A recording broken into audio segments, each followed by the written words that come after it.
to the electoral process, the very mischief the Constitution seeks to remedy.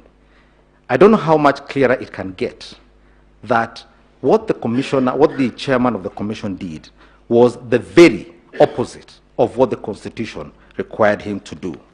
Now, Maina Kiai was itself based on several decisions of this court.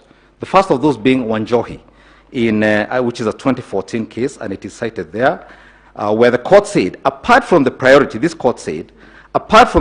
attaching to the political and constitutional scheme for the election of representatives of governance agencies, the weight of the people's franchise interest is far too substantial to permit one official or a couple of them, including the returning officer, unilaterally to undo the voter's verdict without having the matter resolved according to law by the judicial organ of state.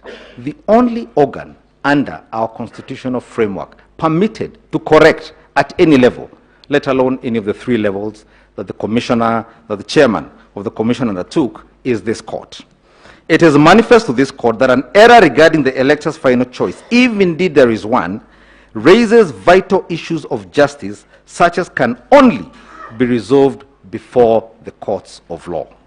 We reiterate as we conclude that there is no doubt from the architecture of the laws we have considered that the people of Kenya did not intend to vest or concentrate such sweeping and boundless powers in one individual, the chairman of the appellants. Now, as we stated, the chairman is an eminent lawyer, qualified to be a Supreme Court judge. It is extremely unlikely he did not understand what Maina Kiai had told him. And the only reason he would then have proceeded in the manner that Veronica Nduati tells us is that, to use another Kenyan phrase, mtadu, what are you going to do about it? That is the only reason one can find for what he did. Yesterday, the commission came and told you that the system was accessed thousands of times by officers at the Bomas. And so clearly, you had returning officers, specific special returning officers, assigned to changing forms on the portal, as has been demonstrated this morning.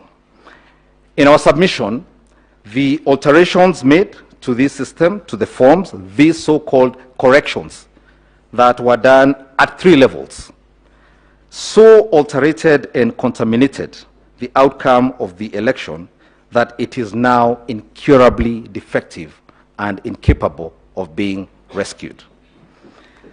Now, we were challenged